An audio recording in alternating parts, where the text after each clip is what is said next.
kasih Tuhan, selamat bertemu kembali dengan kami pada saat ini dalam kabar sukacita. Kita terus memanjatkan puji dan syukur kehadirat Maha Besar Tuhan, yaitu di dalam Yesus Kristus yang selalu menopang kita, yang selalu menolong kita, yang selalu memberkati kehidupan kita di setiap waktu.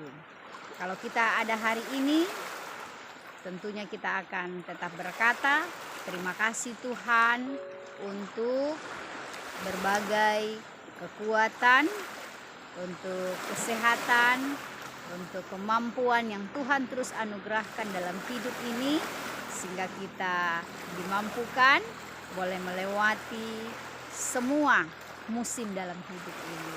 Amin saudara.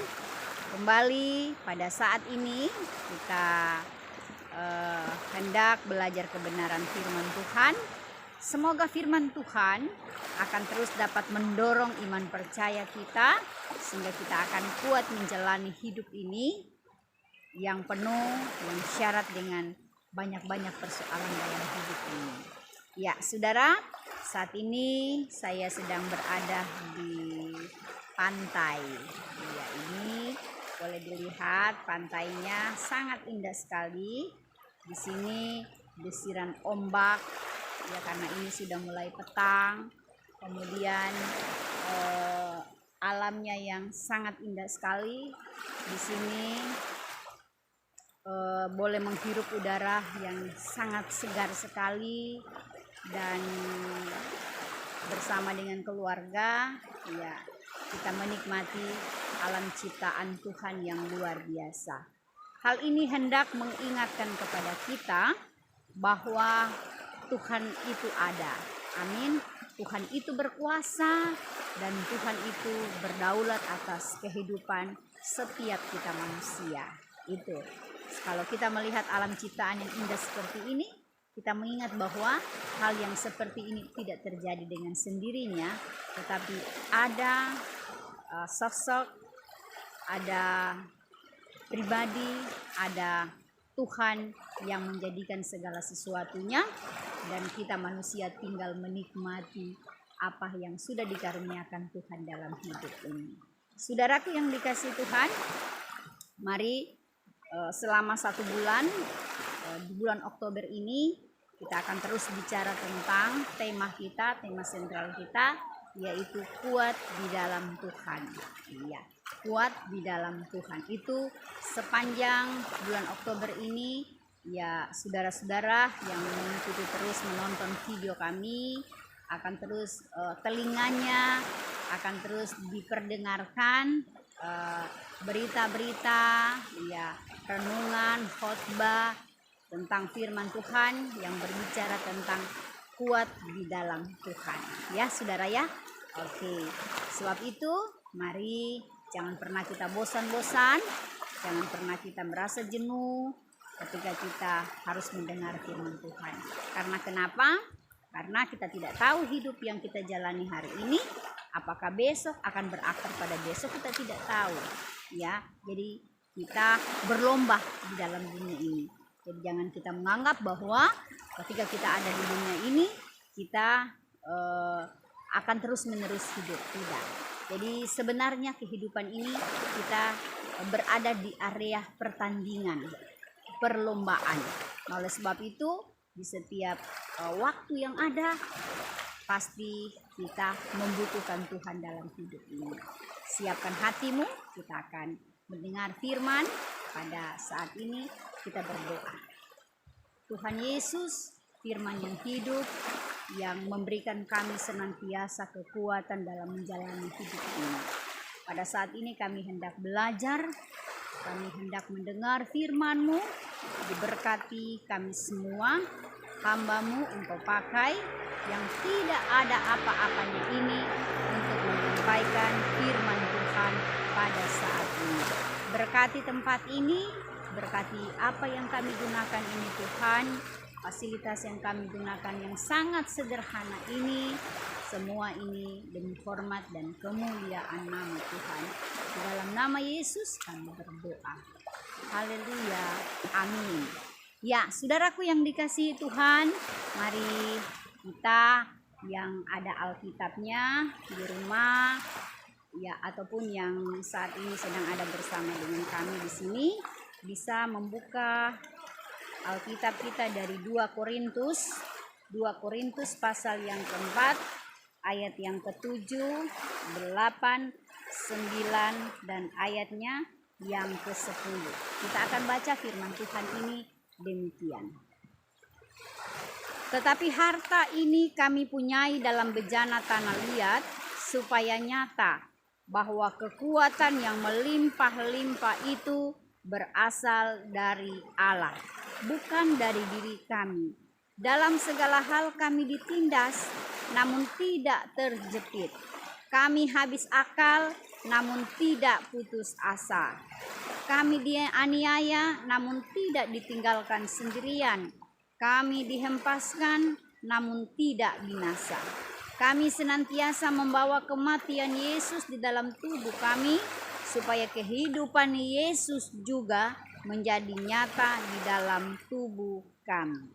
Iya, ini ayat Alkitab yang akan kita pelajari pada saat ini. Kita akan belajar pesan-pesan apa yang hendak disampaikan dari kitab 2 Korintus pasal yang keempat, dari ayat yang ke-7 sampai dengan ayatnya yang ke-10. Ya, saudara, tentunya kita sudah tahu bersama siapa penulis kitab dari 2 Korintus ini, yaitu tidak lain atau tidak bukan adalah Rasul Paulus, seorang rasul yang besar yang menulis hampir separuh kitab Perjanjian Baru ini. Itu adalah hasil tulisan dari Rasul Paulus. Ya, saudaraku yang dikasihi Tuhan, kita akan fokus pada ayat yang ke-7, ayat yang ke-8, 9, dan ayatnya yang ke-10 tentang firman Tuhan hari ini. Kalau kita melihat kondisi ya yang kita alami dalam kehidupan kita setiap hari, karena ini kita masih berbicara tentang kuat di dalam Tuhan. Ya, begitu banyak tantangan, begitu banyak problem, begitu banyak masalah yang kita temukan di seputaran kita. Tidak usah harus kita keluar di luar, ya. Kita lihat melalui televisi, melalui berita di media sosial, ya, pokoknya berita-berita itu kita lihat. Itu sangat menakutkan, ya saudara, sangat menyeramkan, sangat menakutkan, sangat menyeramkan, bahkan sangat mengkhawatirkan keadaan hidup di hari-hari ini. Ya, kita lihat. Kebetulan saya melayani di lapas, ya. Kebetulan saya pelayanan, kita diberi kesempatan melayani. Kita bertemu dengan banyak kasus, ya, orang-orang yang terjebak dalam kasus-kasus, entah itu kasus pembunuhan, itu kasus korupsi, kasus pelecehan, kasus perampokan, dan penipuan, ya, pencurian, dan masih banyak lagi kasus-kasus yang terjadi di sana. Jadi kalau kita melihat kondisi yang ada, ya, hidup hari ini, sepertinya kita sangat pesimis, ya, sangat pesimis sekali. Kita melihat keadaan yang ada di seputaran kita, ketakutan melanda, ya. Kita mau pergi tinggalkan rumah kita saja sebentar, paling pasti kita harus cek dulu rumah kita sudah terkunci, ya, air kita sudah dimatikan, keran air sudah dimatikan, begitu juga lampu kita dan lain-lain sebagainya, ya. Itu hal yang terkecil. Nah, kemudian kita ketika meninggalkan anak-anak kita di rumah, ya, karena pelaku-pelaku kejahatan, pelaku-pelaku pelecehan itu kebanyakan bukan orang dari luar, tetapi orang-orang yang ada di dalam rumah itu sendiri. Jadi dari situ kita khawatir, ya, ketakutan yang kita lihat. Jadi saudara-saudara, tidak ada tempat yang aman. Betul ya, kata pemazmur. Ya, kita hanya aman dalam lindungan Tuhan yang Maha Kuasa. Jadi saudaraku yang dikasihi Tuhan, ayat yang ke-7 dapat kita lihat bahwa tetapi harta ini kami punyai dalam bejana tanah liat, supaya nyata bahwa kekuatan yang melimpah-limpah itu berasal dari Allah, bukan dari diri kami. Rasul Paulus hendak menyampaikan, bukan hendak menyampaikan lagi, menyampaikan, mempertegas ya kepada jemaat yang ada di Korintus pada waktu itu, dan tentunya sampai pada kita, gereja Tuhan, orang-orang percaya yang hidup di zaman akhir ini, ya, bahwa kekuatan yang kita miliki, kekuatan yang melimpah-limpah, ya, kalau dibilang melimpah-limpah itu ibaratnya air bukan hanya penuh, tetapi dia meluap. Nah, kekuatan yang melimpah-limpah itu datangnya dari Allah, bukan datang dari manusia. Ini yang dipertegas oleh Rasul Paulus. Kenapa Rasul Paulus menyampaikan hal ini? Rasul Paulus sadar betul bahwa tantangan dalam pelayanan ya itu tidak mudah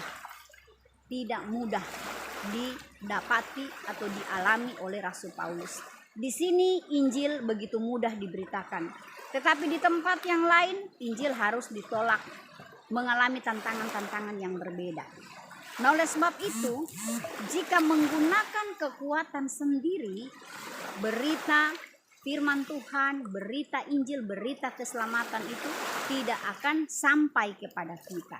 Ini disadari betul oleh Rasul Paulus di dalam menjalani hidup pribadinya, ya, dalam menjalani hidup pelayanan, dalam menjalani apapun yang dipercayakan Tuhan, itu karena kekuatan yang asalnya dari Tuhan. Itu yang ditekankan oleh Rasul Paulus dalam kehidupan. Jadi hidup kita seperti bejana tanah liat tadi, ya, terisi dengan harta rohani. Ada firman yang Tuhan taruh, ada kehidupannya Tuhan dalam kehidupan kita. Jadi yang hidup bukan aku lagi, bukan bukan diri kita sendiri yang hidup. Nah, oleh sebab itu kita harus introspeksi diri, ya. Jadi kita jangan merasa diri kita jago, jadi hidup semaunya kita. Hidup mana yang saya pikir itu yang saya jalani. Mana yang saya pikir, ya, kalau saya mau bicara kasar, kalau saya mau bicara yang tidak bagus, kalau saya mau merancangkan kejahatan, ya terserah saya sendiri. Ingat, hidup kita itu, yang menghidupi kita itu adalah rohnya Tuhan yang ada dalam diri kita. Jadi kita harus tahu diri semestinya. Sebagai manusia harus tahu diri, ya, tidak seenaknya. Tapi yang ironisnya di luar sana banyak orang yang hidup seakan-akan merasa bahwa diri pribadinya ini adalah milik dia sendiri. Ya, dia milik dia sendiri. Makanya dia hidup, makanya orang-orang tersebut hidup ya sembrono, bicaranya berantakan, ya, culas, nah, gitu. Kemudian mempergunakan tubuhnya ya seenaknya. Nah, dari anggota tubuhnya juga seenaknya, tidak berpikir bahwa kita punya tubuh, ya, yang mendiami tubuh kita itu adalah rohnya Tuhan. Nah, oleh sebab itu di sini Rasul Paulus mengingatkan kepada kita, ya, bahwa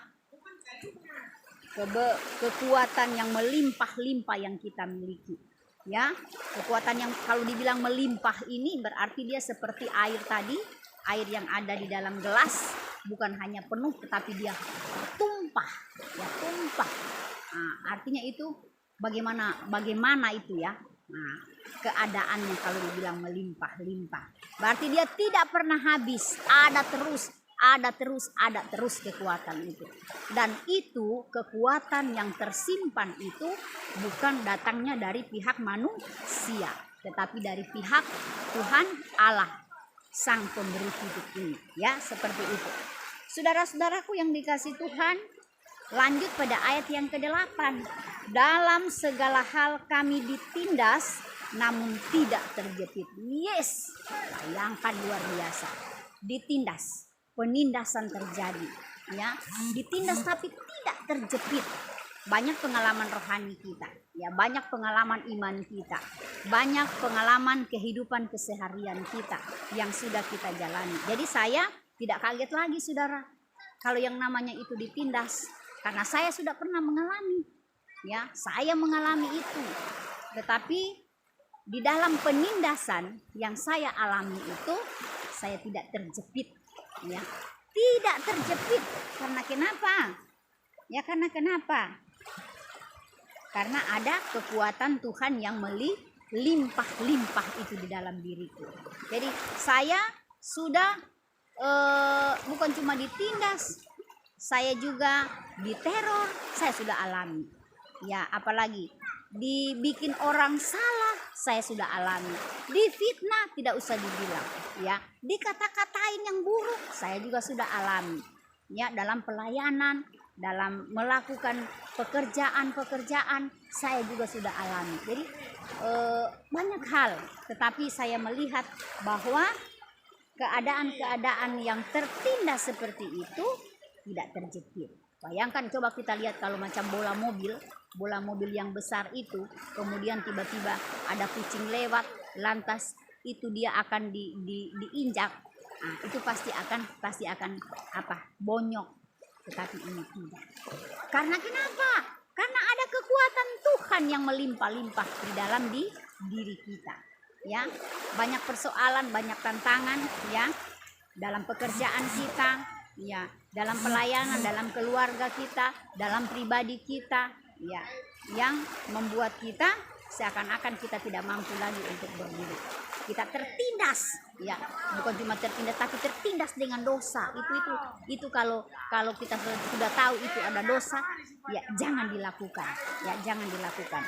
Kemudian kami habis akal namun tidak terjepit. Kami habis akal namun tidak putus asa. Yang namanya manusia, saudara, pasti terbatas akal kita, ya, terbatas akal kita, sangat terbatas. Karena kenapa? Kita hanya manusia, ya. Kalau dibilang Tuhan stop sampai di situ, ya stop, ya.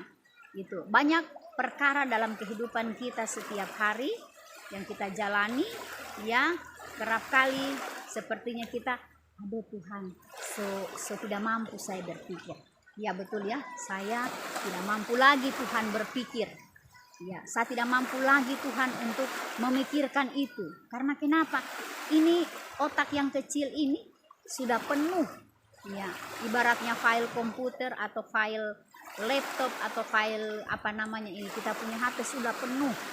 Ya, sudah penuh. Tidak bisa lagi. Ya, tidak bisa lagi menampung. Karena apalagi kalau yang kita tampung itu adalah data-data yang negatif. Masuk, datang, si ini begini, masuk, kamu tidak lihat yang sana, dia begini. Jadi yang tertampung di dalam file otak kita adalah data yang negatif. Nah, data yang negatif, bukan data-data yang positif. Kalau itu yang terjadi, saudara, dalam hidup kita, cepat-cepat dihapus itu data yang negatif. Hilangkan, ya, itu data-data yang negatif. Biar data yang positif yang masuk. Data yang positif yang masuk, ya. Jadi, ketika kita menghadapi pencobaan, ketika kita menghadapi persoalan, ketika kita menghadapi tantangan, menurut kita sudah kehabisan akal, namun kita tidak pernah putus asa. Itu yang dialami oleh Rasul Paulus, ya. Ketika orang menolak Injil, ya, ketika tantangan yang dia temui dalam pelayanan, menurut dia bahwa tidak mampu lagi untuk mengatasi. Tetapi lihat, tidak pernah putus asa. Karena kenapa? Karena ada kuasa yang melimpah, kekuatan yang melimpah-limpah itu ada di dalam diri kita yang berasal dari Tuhan. Kami dianiaya namun tidak ditinggalkan sendirian. kami dihempaskan namun tidak binasa, karena senantiasa membawa kematian Yesus di dalam tubuh kami, supaya kehidupan Yesus juga menjadi nyata di dalam tubuh kami. Amin. Sudah dianiaya, ya, sudah dihempaskan, ya, dianiaya tapi tidak ditinggalkan. Bayangkan, dihempaskan tapi tidak mati, tidak binasa. Bayangkan, luar biasa, ya, pertolongan Tuhan. Luar biasa kekuatan Tuhan yang berlimpah-limpah tadi dalam kita. Saudaraku yang dikasihi Tuhan, bagaimana atau apa yang sedang kita alami hari-hari ini? Apa yang sedang kita hadapi saat ini? Mungkin kita akan berkata, terlalu lama Tuhan, terlalu lama Tuhan penindasan ini terjadi. Terlalu lama Tuhan persoalanku Tuhan belum terjawab. Terlalu lama Tuhan suamiku tidak bertobat. Terlalu lama Tuhan doaku tidak dijawab oleh Tuhan. Saya sudah capek Tuhan dengan pergumulan ini. Saya sudah capek Tuhan dengan semua kondisi-kondisi yang ada ini. Saudaraku yang dikasihi Tuhan, pastikan dalam diri kita semua, jangan kita berputus asa. Tadi sudah dibilang di sini, ya, jangan putus asa. Kalaupun kita kehabisan akal, ya, tetapi kita tidak akan berputus asa dalam menjalani hidup ini. Karena kenapa? Karena Allah kita adalah Allah yang tidak terbatas, ya, Allah yang jauh luar biasa dalam memberikan jalan keluar, ya. Saya kalau menghadapi persoalan, ya, yang rumit, ya, yang setengah rumit, itu saya masuk di kamar, bahkan saya berjalan-jalan saja dalam rumah, saya bilang, Tuhan, saya percaya, Engkau sanggup, dan selalu saya perkatakan hal-hal yang dapat membangkitkan semangat, membangkitkan iman, membangkitkan pengharapan saya, sehingga pengharapan itu akan tumbuh dan saya tidak akan berputus asa. Kalau hari-hari hidup yang telah kita lalui, ya, kita sudah melihat, kita sudah merasa, kita sudah betul-betul menghidupi janjinya Tuhan, saya percaya ke depannya juga begitu juga Tuhan akan tolong kita. Ya, kekuatan Tuhan yang berlimpah-limpah itu bukan hanya ada kepada Rasul Paulus, rasul yang besar, tetapi kekuatan Allah yang melimpah-limpah itu, ya, harta rohani yang Tuhan sudah taruh ada dalam hidup saudara dan saya. Bukan hanya ada bilang, oh kalau pendeta dia level imannya lebih tinggi dari jemaat, kalau penatua level imannya ya itu akan lebih tinggi. Tidak, sama saudara, ya. Apakah jangan dibilang, oh kalau pendeta dia tidak akan tawar hati. Saat-saat tertentu pasti dia mengalami. Tetapi ada tetapinya. Ya, ada tetapinya. Yaitu tetap mempercayakan sungguh-sungguh bahwa kekuatan itu terus ada dalam diri kita. Dari mana? Dari Tuhan, ya. Oleh sebab itu jangan kita hanya tahu, ya, tahu marah, ya, tahu protes, ya, tahu hal-hal yang buruk, ya, kita sudah marah, ya, dan lain-lain sebagainya. Ketika kita berhadapan dengan persoalan, ya, saya dalam perjalanan hidup ini, dalam perjalanan pelayanan, pekerjaan, ya, yang Tuhan titipkan, anak-anak, keluarga, selalu saya bilang bahwa kalau kita boleh ada, kalau kita boleh menjalani semua ini, ya, perjalanan kita di dunia ini, apapun itu yang Tuhan percayakan hari ini, semua terjadi karena kekuatan Tuhan itu ada dalam diri kita.